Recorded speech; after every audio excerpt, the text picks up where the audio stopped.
Un día mientras viajaba para el aeropuerto, conversé allí con el taxista que me estaba llevando para allá. Entre otros temas empezamos a hablar sobre religión. Y él me dijo una de las cosas que realmente me dolió.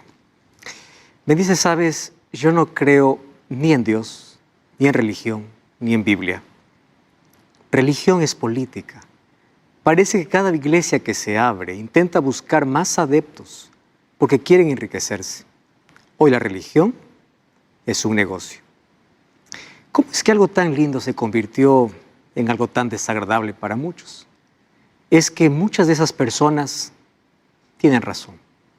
Porque hoy, cada día se abren iglesias, no con la finalidad de mostrar la verdad o de llevar a una persona para Jesús. Muchos abren iglesias para enriquecerse de aquellos más inocentes, de los más débiles o de aquellos que están viviendo en ignorancia. ¿Realmente existe una iglesia verdadera? ¿Para qué Dios instituyó la iglesia? ¿Es importante escoger una iglesia o asistir a una iglesia? Bienvenido, está comenzando Biblia Fácil. Me alegra que tú puedas estar allí del otro lado. Yo estoy listo aquí para abrir la Biblia porque es ella que tiene que hablarnos.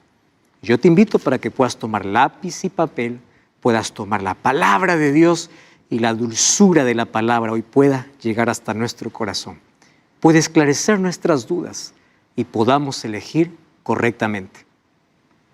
Porque Dios sí tiene una iglesia. Y claro, hoy vamos a descubrir cuáles son las características de ella. Para ello vamos a hacer una oración. Querido Dios, tenemos tu palabra en nuestra mano y queremos que puedas colocarla en nuestro corazón. Que tu Santo Espíritu pueda guiarnos para el estudio de tu palabra. Ayúdanos, muéstranos que en un mundo de tanta confusión donde cada uno quiere hacer su propia voluntad, si hay un pueblo que hace tu voluntad y tú lo dejaste aquí revelado en tu palabra, ayúdanos a encontrar esa verdad en el nombre de Jesús. Amén. Tú sabes que en cada programa yo tengo aquí un regalo para ti y esta vez no es la excepción. Tengo el curso Evidencias, un curso lindo que tú puedes solicitarlo y tú puedes ingresar a nuestro sitio web, estudielabiblia.com, y elegir cómo estudiar este curso. Puedes estudiar por WhatsApp un curso bíblico, puedes solicitarlo en físico o también puedes solicitarlo en formato digital. Aquí no hay fronteras, está disponible para todos. Ingresa a estudielabiblia.com. Y antes de poder entrar al tema de hoy, tenemos a Danica contándonos su experiencia. Ella es de Guatemala y ella tiene para nosotros que contarnos algo. Es interesante notar cómo Satanás siempre busca desanimar a aquellos que tienen necesidad de Dios. Porque si es lo que el pecado no pudo quitarnos es la necesidad de Dios. La necesidad de Dios es la huella de que somos su creación. Cuando una persona busca encontrar la verdad, es posible que Satanás le pueda colocar muchos caminos. ¿Y sabes qué cosa es lo que me llama tanto la atención? Que entre su estrategia y astucia, él por lo menos coloca 3 opciones. La primera se llama sincretismo. ¿Qué cosa es sincretismo? Él comienza a manipular la verdad. Él comienza a mezclar la verdad con tradición, la verdad con mentira, para que el ser humano pueda tomar un camino equivocado. ¿Qué cosa tenemos que hacer cuando alguien nos presenta una verdad? No creer todo lo que dice hasta comprobar que lo que él dice tiene un fundamento bíblico. A mí no me creas nada lo que te digo si es que no tiene una base bíblica. Pero si es la Biblia quien te dice, cree, porque es la autoridad y es la palabra de Dios. El libro de Hechos, capítulo 17, versículo 11, yo encuentro una actitud realmente impresionante. Hechos, capítulo 17, versículo 11, dice así.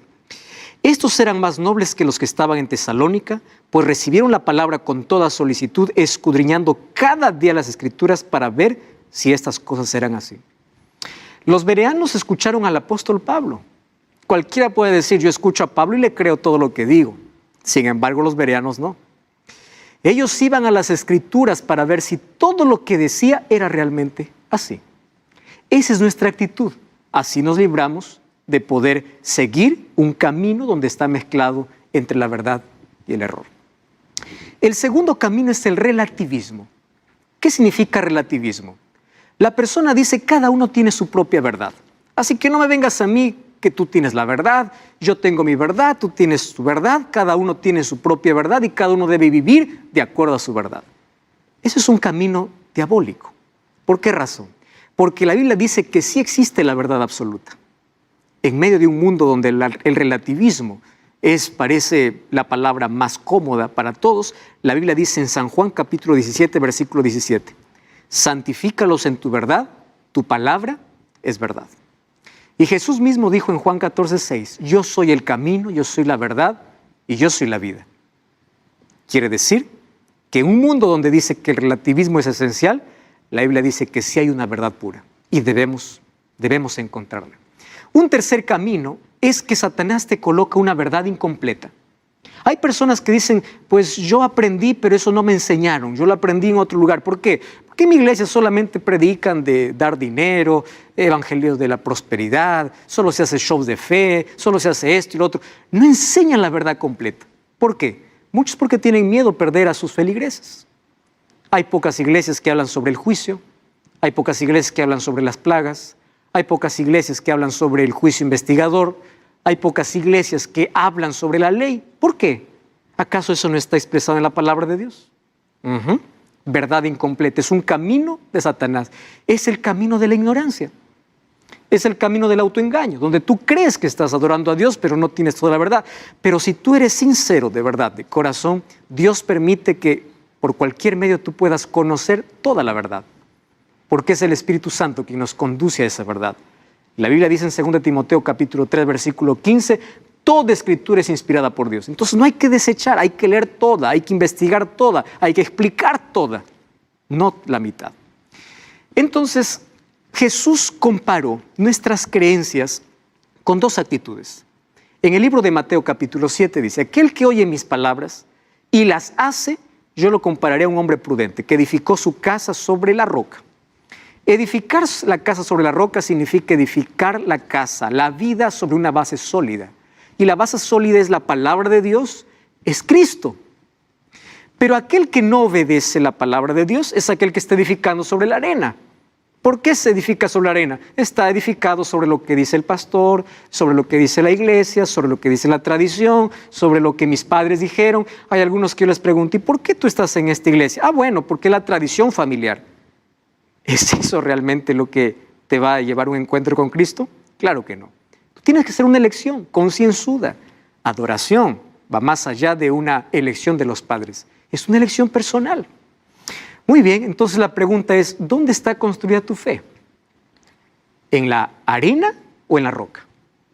Entonces, todas sus creencias tienen que estar basadas en la palabra de Dios. Tenemos que comenzar mencionando cómo se fundó la iglesia, porque la iglesia es un tema bíblico. Y para ello, vamos al libro de Mateo, capítulo 16, versículo 16. Para muchos este texto puede causar mucha confusión, porque aquí encontramos un diálogo que viéndolo a simple vista, no analizándolo con profundidad, nos puede llevar a ciertas interpretaciones equivocadas. Dice allí, respondiendo Simón Pedro le dijo, tú eres el Cristo, el Hijo del Dios viviente. Antes dice que Jesús había hecho una pregunta, y la pregunta es, ¿quién dicen los hombres que soy yo? Jesús estaba haciendo una pregunta, y todos decían, algunos dicen que tú eres Elías, otros dicen que eres Juan el Bautista, y allí aparece Pedro y dice, no, tú eres el Cristo, el Hijo del Dios viviente. Y allí Jesús le dice, bienaventurado eres Pedro, no te reveló carne y sangre, sino mi Padre que está en los cielos. Y yo también te digo que tú eres Pedro, y sobre esta roca edificaré mi iglesia, y las puertas del Hades no prevalecerán contra ellas. Hay muchos que confunden ese texto diciendo que Jesús fundó su iglesia sobre Pedro. Ten mucho cuidado. Jesús no podría fundar su iglesia sobre un ser humano falible. Pedro le negó, Pedro falló. Y esto ocurrió antes de que Pedro pueda negarle. Pedro fue restaurado finalmente por Jesús allá en las orillas del mar de Galilea después de su resurrección.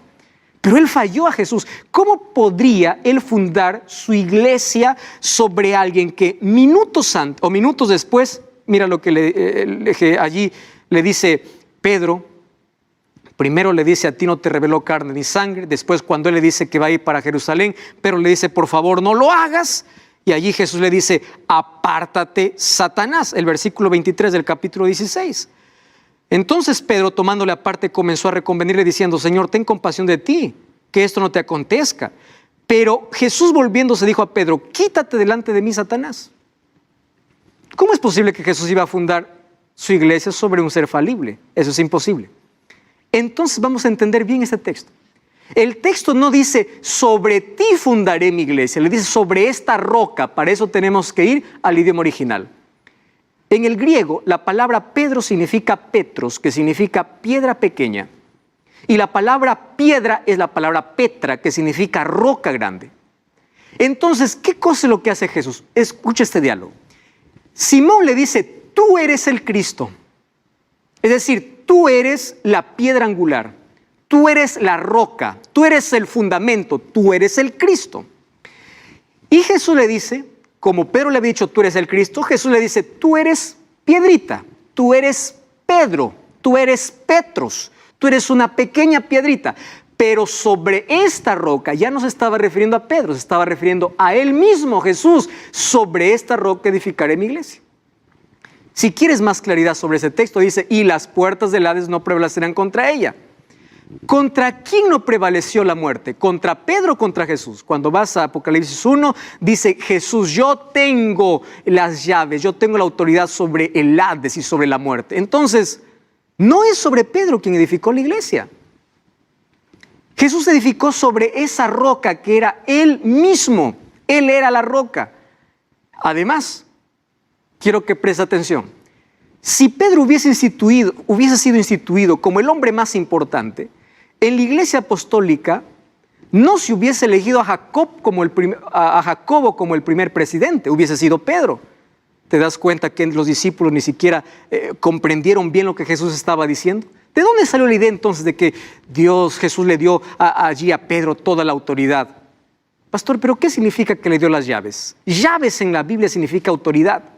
Recuerda que Pedro en el Pentecostés abrió la puerta para los gentiles y cuando fue a visitar a Cornelio en Hechos capítulo 10, él llevó el evangelio a los gentiles. Él tenía la autoridad de poder abrir la puerta. Abrir la puerta significa de anunciar el evangelio, ser el pionero en llevar ese mensaje a los gentiles. A eso se basa la autoridad. Finalmente Dios le da la autoridad a toda su iglesia, pero no a un hombre. Aquellos que creen que Pedro fue el primer papa, aquellos que creen que sobre Pedro fue fundada la iglesia, tienen que leer mejor el texto y el contexto. Porque después que le dice, tú eres Pedro, y refiriéndose a él mismo le dice, sobre esta roca edificaré mi iglesia, minutos después le dice, apártate de mí, Satanás. Entonces Cristo no fundaría su iglesia sobre Pedro, sino sobre la roca. ¿Y la roca quién era? Cristo mismo. La interpretación de que Cristo edificó la iglesia sobre Pedro apareció mucho tiempo después, ya en el siglo V, después. Pero los cristianos no entendieron eso. Mira lo que dice el libro de Efesios 2:19. Ya no sois extranjeros ni advenedizos, sino conciudadanos de los santos, miembros de la familia de Dios, edificados sobre el fundamento de los apóstoles y profetas, siendo la piedra principal del ángulo Jesucristo. Los apóstoles entendieron perfectamente que no fue sobre Pedro quien edificó la iglesia. La piedra angular y la piedra principal dice que es Cristo. Así dice el apóstol Pablo en Efesios 2:19. ¿Qué cosa es la iglesia entonces? La iglesia es la comunidad de creyentes que creen en Jesús como su Salvador y Rey y tiene una misión: predicar el evangelio al mundo que proporciona salvación a quien cree. Si una iglesia se abre y no predica el evangelio, predica solo evangelio de la prosperidad, predica solo sobre dinero, entonces no está cumpliendo su misión. La iglesia fue instituida para predicar el evangelio, no para entretener a la gente, no para hacer shows, para predicar, para anunciar la verdad, predicar el evangelio. Esa es su principal misión. Y en la Biblia encontramos varias metáforas para la iglesia. Por ejemplo, en Efesios capítulo 4, versículo 12, encuentro que la iglesia es comparada como un cuerpo. Y me encanta mucho esta figura, porque eso significa que todos somos como miembros del cuerpo. Uno es la mano, otro es el pie, otro es el ojo, y todos unidos funcionan perfectamente. Por eso es que todos somos como hermanos.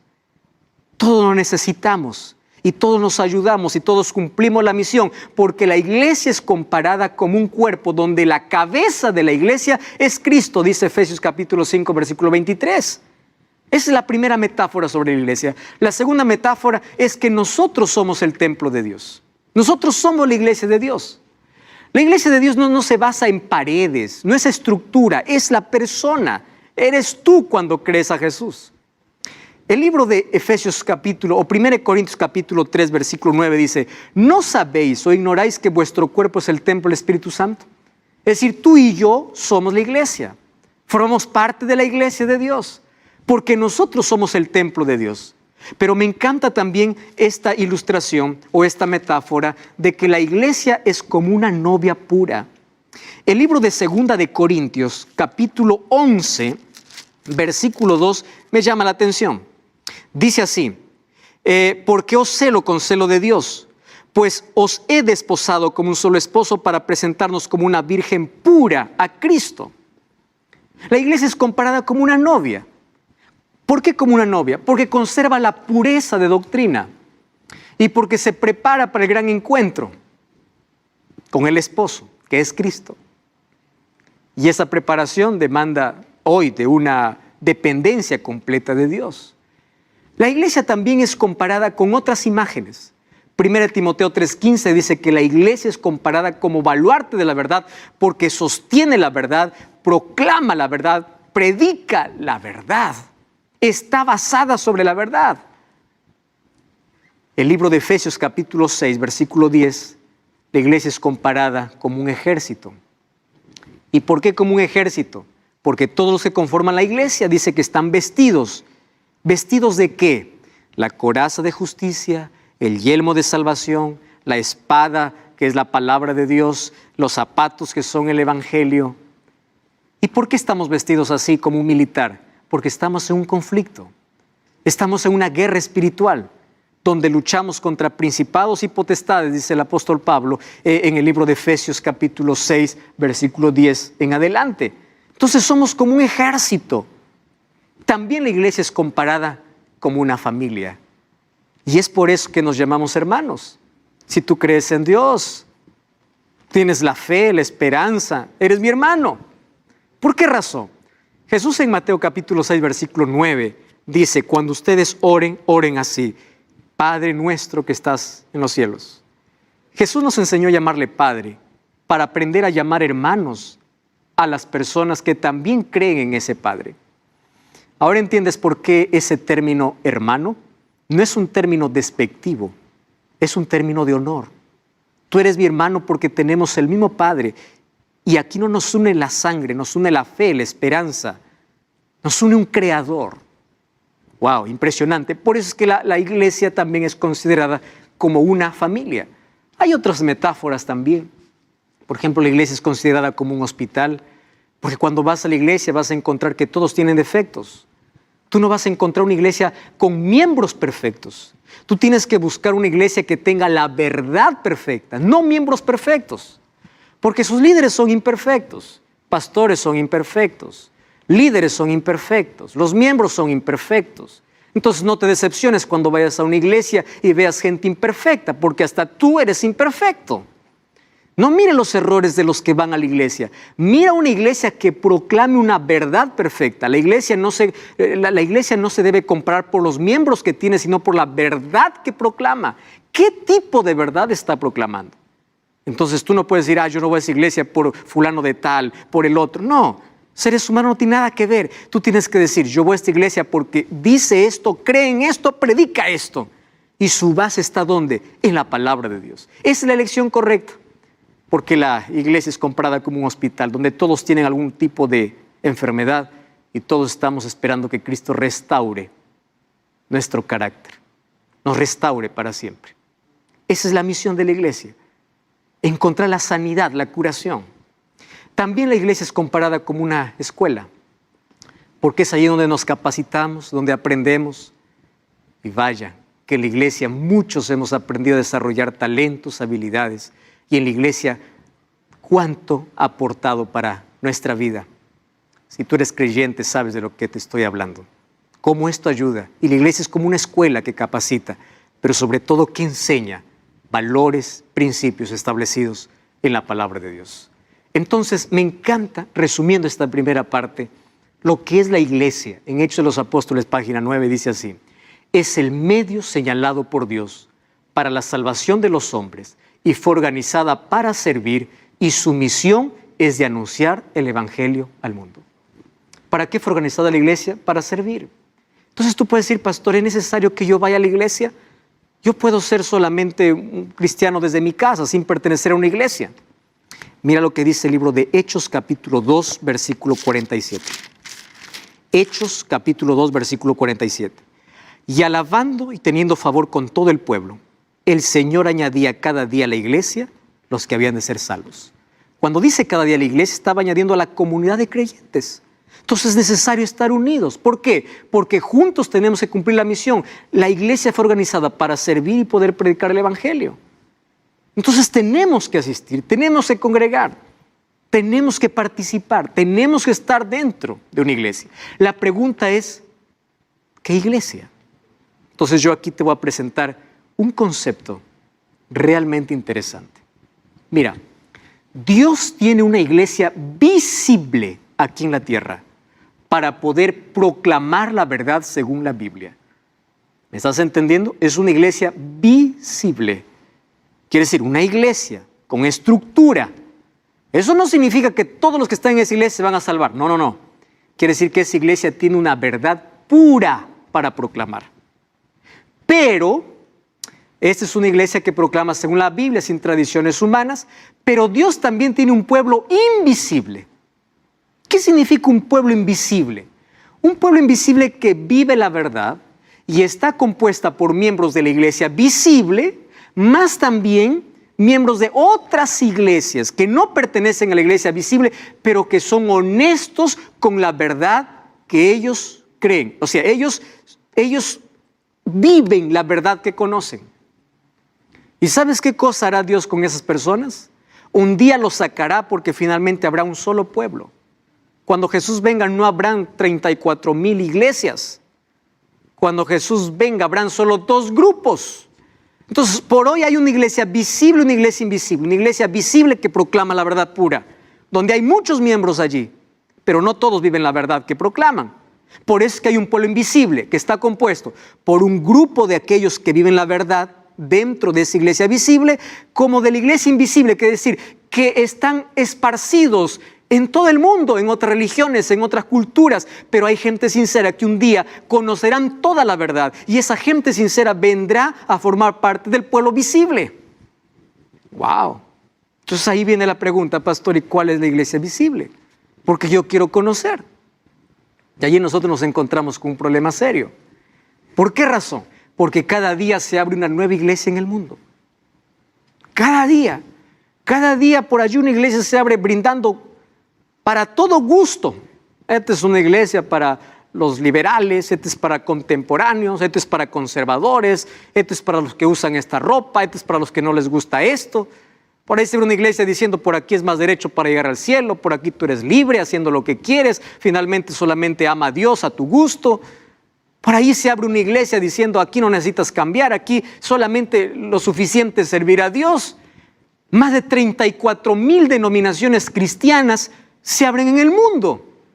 Entonces la pregunta es, ¿cómo yo sé cuál es la iglesia de Dios? Y tiene razón mucha gente decir, claro, las iglesias hoy lo han visto como ¿qué? Como política, la religión es vista como negocio. ¿Por qué? Porque la iglesia que se abren no se están abriendo para predicar la palabra, están abriendo para entretener gente, para hacer shows, para mentir, para lucrarse.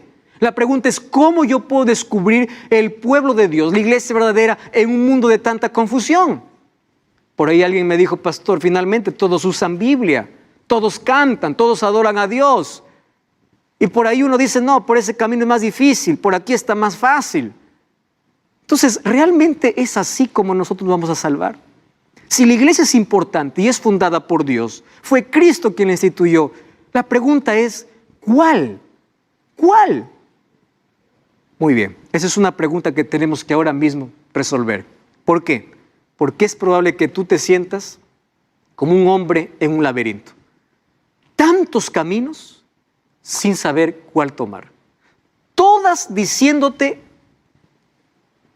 llegamos al cielo. Todas diciendo tener la verdad. Todas diciendo por aquí es más fácil. Todas diciendo ser las verdaderas. Entonces, ¿cómo yo descubro cuál es la iglesia verdadera? Y ahí hay gente que tiene por lo menos 3 pensamientos. Primer pensamiento es mejor no escoger ninguna iglesia porque todo se volvió una completa confusión. Y hay tanta gente que dice, no, mejor no escojo porque todo está confuso. Hay otro pensamiento que dice, todas las iglesias conducen a Dios. Entonces cualquiera sirve. Lo importante es que adores a Dios. Todas las iglesias conducen a Dios. ¿Será esto verdad? ¿Todas alaban a Dios y todas realmente conducen a Dios?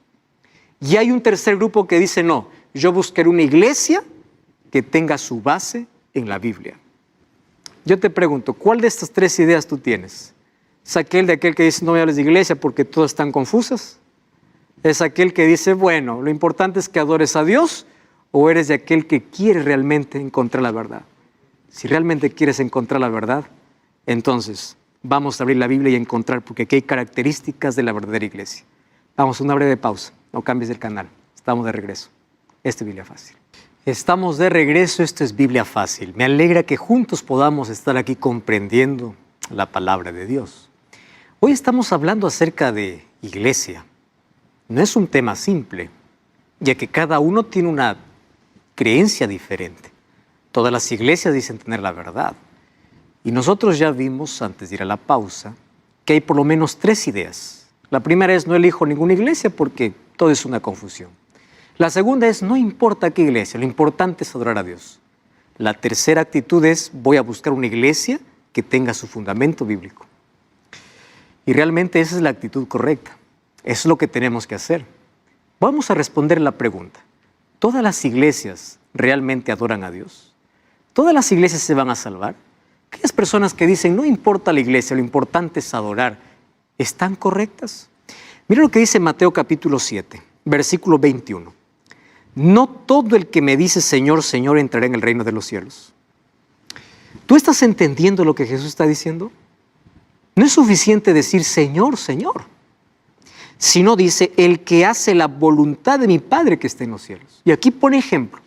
Muchos dirán aquel día, Señor, Señor, no profetizamos en tu nombre no echamos fuera demonios, en tu nombre no hicimos milagros. Es decir, un milagro no es la evidencia de que la iglesia sea correcta, porque hay falsos milagros que Satanás puede hacer. Aquí Jesús está diciendo, en tu nombre hicimos milagros, en tu nombre echamos fuera demonios. Es decir, toman el nombre de Dios, entonces les declararé, nunca os conocí apartados de maldad, hacedores de maldad. ¿Cómo es posible que una iglesia que eche fuera demonios, que haga milagros, finalmente esté perdida? Tú sabes que eso es posible. Porque la base de una iglesia no es un milagro. La base es la palabra del Señor. Si una iglesia dice hacer milagros, pero sus creencias no están basadas en la palabra de Dios, no creas que un milagro está por encima de la palabra. Ahora, fíjate una cosa. Jesús dijo en Mateo 24:11, muchos falsos profetas se levantarán y engañarán a muchos. ¿Quién es un profeta? Es aquel que asegura tener la palabra de Dios y olvida la palabra de Dios, no abre la palabra de Dios y empieza a decir, yo declaro, yo profetizo. O sea, en lugar de decir, está escrito, la Biblia dice así. No es tu palabra, tiene que ser la palabra de Dios. Dios me ha hablado. Ya vi por ahí muchos tomando la palabra y diciendo, Dios me ha hablado, e incluso algunos para su propia conveniencia. Hay personas que incluso han separado parejas diciendo, Dios me ha dicho que tú tienes que ser mi esposa. ¿De dónde vino eso? No creas a todo aquel que dice, Dios me ha revelado. La revelación está en la palabra de Dios. Si alguien te viene y dice, Dios me ha revelado, Dios me ha mostrado, dile, la Biblia ya tiene toda la revelación. Y es verdad que Dios levanta profetas, pero un profeta tiene que pasar por pruebas para saber si realmente es un profeta de Dios. Hechos 17:11, ya leímos ese texto. Los bereanos comprobaban lo que el apóstol Pablo decía para ver si estaba verdad, si esto era así. Esa debe ser nuestra actitud correcta, no creer a todo aquel que tome el nombre de Dios. ¿Cómo entonces descubrir una iglesia verdadera? Para poder descubrir un billete falso hay una máquina. ¿Tú has visto? Porque se puede, a simple distancia, puedes ser engañado y decir, este billete es verdadero cuando es falso, porque tiene la misma color, las mismas características, el mismo tamaño, pero es falso. El falso es falso. Hasta que aparecieron aquellas máquinas para poder contabilizar o poder contar y poder descubrir si es falso o es verdadero. ¿Cómo descubrir si una iglesia es verdadera o es falsa? También hay un detector, y ese detector se llama Biblia. La Biblia nos dice quién tiene la verdad. La Biblia. Muy bien, y para eso tenemos que descubrir. Vamos a Apocalipsis capítulo 12. Mira, aquí está la iglesia de Cristo. Apocalipsis capítulo 12, versículo 1. Apareció una señal en el cielo, gran señal, una mujer vestida del sol, con la luna debajo de sus pies y sobre su cabeza una corona de 2 estrellas. Esta mujer no es María, esta mujer es la iglesia de Dios. ¿Por qué no es María? Porque luego vas a leer que esta mujer fue al desierto para ser sustentada por 1260 años, que representa la Edad Media, es decir, la iglesia fue perseguida por 1260 años. Entonces no representa a María. A través de la iglesia vino Jesús, sí, por eso el versículo 2 dice, estando encinta daba dolores, y aquí habla del nacimiento de Jesús. Esta iglesia es pura. ¿Por qué es pura? Por 2 cosas. Número 1, está vestida del sol. ¿Qué significa que está vestida del sol? Está vestida de Cristo. Es Cristo el tema principal, ¿correcto? Y número 2, la luna está debajo de sus pies. ¿Qué es la luna? Las Sagradas Escrituras. Porque si el sol de justicia es Cristo, su palabra revela su carácter. Y aquí sería el Antiguo Testamento, las Escrituras, o toda la palabra de Dios, que está fundamentada. Ella está fundamentada, está pisando como base firme la palabra del Señor. No está basada sobre fundamentos humanos. Pero la Biblia también presenta a otra mujer, una ramera. Una ramera que tiene un cáliz en su mano. ¿Qué significa vino? Vino significa la mezcla de la verdad con la mentira. Tradiciones que fueron mezcladas con la verdad. Y esta mujer incluso dice que está embriagada con la sangre de los santos. Está haciendo referencia a aquel poder religioso que persiguió a los cristianos, aquel que manipuló las Sagradas Escrituras. Pero junto a ese poder, muchas iglesias se abrieron creyendo en las mismas cosas que este poder cree. Y eso yo hablo ya en Biblia Fácil Daniel y Biblia Fácil Apocalipsis. Tú puedes ir a ver allá. Se trata de Roma papal. Ahora, fíjate una cosa. La Biblia solamente habla de 2 mujeres. Una mujer vestida de sol y una mujer ramera. ¡Wow! 2 pueblos. 2 iglesias, no hay 3. Pastor, pero ahora hay como 40,000. Sí, pero solamente hay 2 grupos. La pregunta es, ¿cómo nosotros identificamos la iglesia verdadera? Muy bien. Vamos entonces a un poquito ver la historia de la iglesia. Apocalipsis capítulo 4, en adelante, habla la historia de 7 sellos. Cada sello representaba una parte de la historia de la iglesia. Primer sello, un caballo blanco, luego un caballo rojo, luego un caballo negro, luego un caballo amarillo. ¿Qué representa eso? Periodos en los cuales la iglesia pasaría en la historia. Caballo blanco representa la iglesia apostólica, la iglesia pura, la iglesia que tiene la victoria. ¿Por qué? Porque la iglesia apostólica, la iglesia que cuidaba de la verdad, cuidaba de la pureza doctrinal. Pero no todo era lindo, porque ahí viene el caballo rojo, que representa ¿qué cosa? La persecución. Rojo es sangre. Esa iglesia comienza a ser perseguida por el imperio romano, por el emperador romano. Y ahí los discípulos fueron cada uno muertos, algunos fueron aserrados, otros fueron despellejados, otros fueron tirados al mar, otros fueron decapitados. En fin, todos ellos muriendo por la persecución. Los grandes circos romanos se llenaban de gente cristiana, que eran devoradas por fieras. Y luego viene una etapa de oscuridad.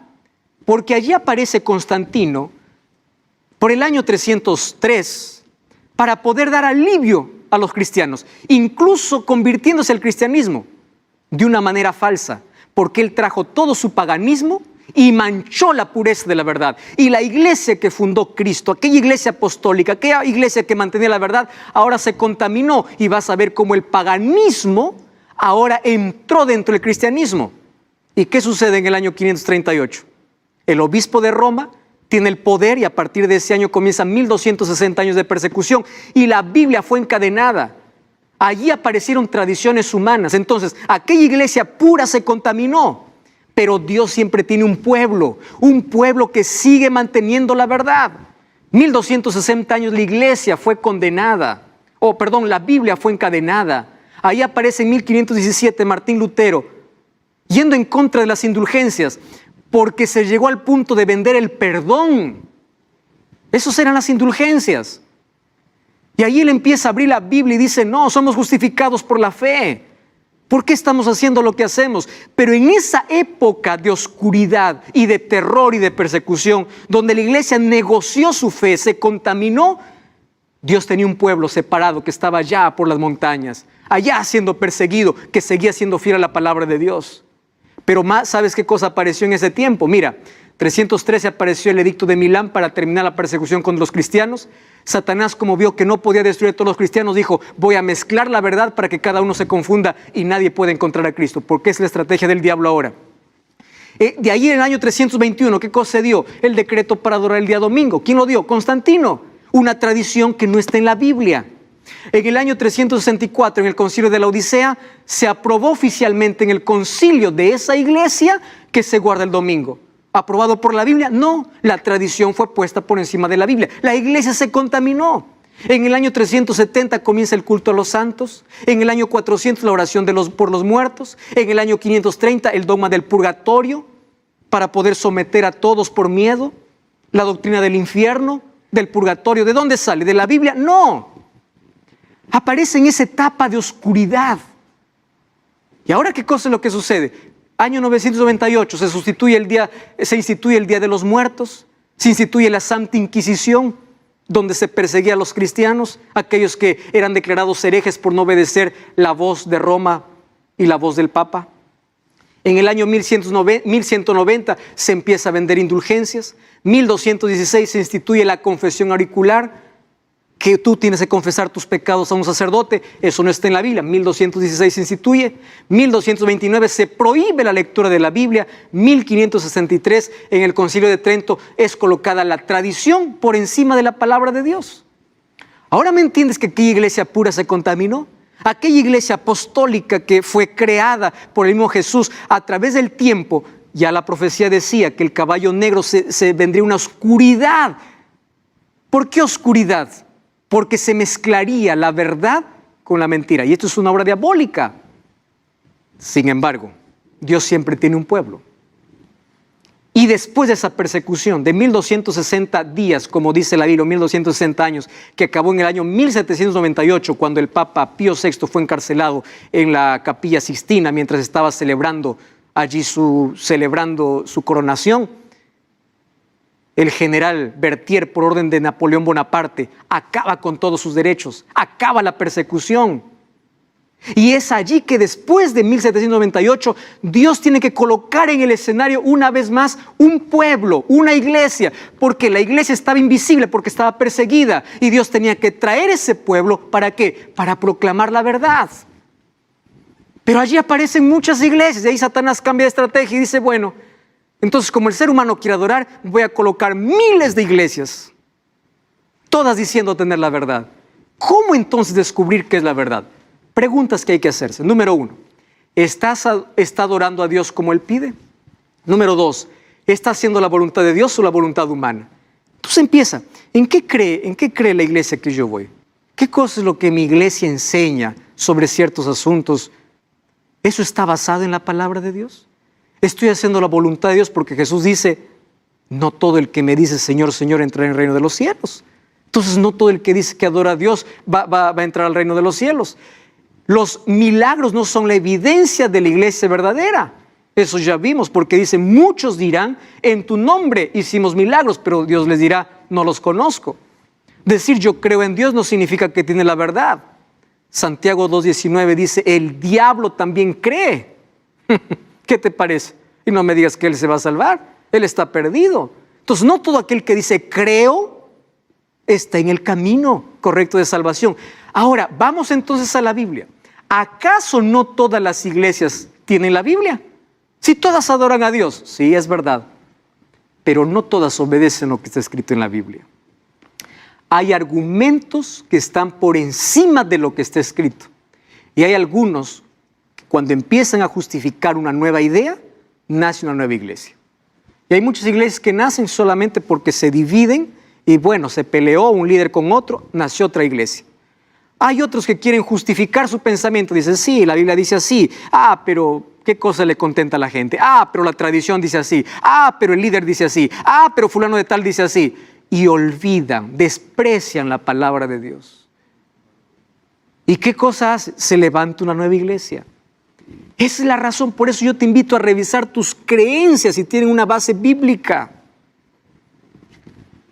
Muy bien, vamos entonces, 1 Juan 2, 3 y 4, una evidencia, ¿está bien? La Biblia no nos deja nunca en la oscuridad, dice así, en esto sabemos que nosotros le conocemos, si guardamos sus mandamientos.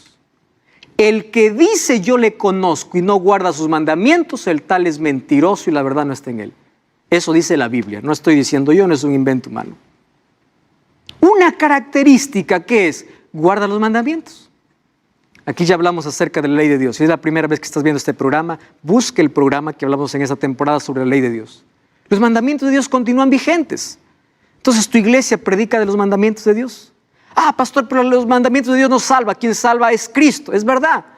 La causa de la salvación es Cristo. Pero su gracia nos transforma y nos coloca en armonía con su ley. No hay contradicción. Y aquí dice, el que no guarda sus mandamientos es mentiroso. Eso está diciendo la Biblia. ¿Sabes qué cosa me llama la atención? El libro de Isaías capítulo 4, versículo 1, hay una profecía muy extraña. Y es tan extraña que voy a leer. Dice así, echarán mano de un hombre 7 mujeres. Mujer en la Biblia representa iglesia. Y dice así, en aquel tiempo diciendo, nosotras comeremos nuestro pan, nos vestiremos de nuestras ropas, solamente queremos llevar tu nombre. ¿Eso no es la realidad de muchas iglesias? Muchas iglesias que toman el nombre de Dios, en el nombre de Dios, el nombre de Dios, el nombre de Dios, pero no hacen la voluntad de Dios. Entonces dice, echarán 7 mujeres, mujeres representa iglesia, de un hombre. ¿Quién es? Dios, es Cristo, es de Dios. Echarán mano. Y dice, mira, nosotros no queremos nada contigo. Yo quiero otra cosa. Lo que quiero es solamente tomar tu nombre. Solamente dame tu nombre. Y hay muchas iglesias que se levantan en nombre del Señor sin predicar la voluntad del Señor. Predicando tradiciones humanas, caprichos humanos, y cada uno de ellos teniendo su propia verdad. ¿Todas las iglesias conducen a Dios? Muy buena pregunta. Mateo capítulo 7 ya dice que no todas conducen a Dios. En la Biblia solamente encontramos 2 iglesias, la verdadera y la falsa. La mujer vestida de sol y la mujer ramera. En la Biblia solamente encontramos vírgenes prudentes e insensatas. No hay un tercer grupo. En la Biblia solamente encontramos trigo y cizaña. En la Biblia solamente encontramos la iglesia del Cordero y la iglesia del Dragón. Entonces, no hay muchas. Para Dios existen solo 2. Aquel que hace su voluntad y aquel que hace su voluntad, ¿qué cosa hace? Guarda los mandamientos de Dios. No lo digo yo. Abre tu Biblia. Apocalipsis capítulo 12. Mira, aquí está la característica de la iglesia verdadera. Apocalipsis capítulo 12, versículo 17. El dragón. ¿Quién es el dragón? Satanás. Se llenó de ira contra la mujer. ¿Qué es mujer? Iglesia. Se fue a hacer guerra contra el resto de la descendencia de ella. ¿Quiénes son? Los que guardan los mandamientos de Dios. Yo no estoy enalteciendo los mandamientos de Dios. Es una característica que Dios colocó sobre su iglesia. El diablo no está enfurecido con todos. El diablo está enfurecido con aquel que quiere adorar realmente a Dios y quiere hacer la voluntad de Dios. Por eso cuando hay personas que dicen, yo odio a aquellos que hablan de ley, que guardan mandamientos, que mandamientos como si mandamientos salvaran. Cuidado, no sea que Satanás esté usando, porque quien odia es el diablo. Mira lo que dice Apocalipsis capítulo 14, versículo 12. Abre tu Biblia. Dice así, aquí está la paciencia de los santos, los que guardan los mandamientos de Dios y la fe de Jesús. Esto no es un argumento humano, esto es la Biblia. ¿A quiénes llama santos? A su pueblo. No santos porque ellos son perfectos, sino porque ellos caminan con Dios. ¿Cuál evidencia? Guardan sus mandamientos. Esa es una característica innegable. Y tiene el testimonio de Jesús. Tiene el don profético.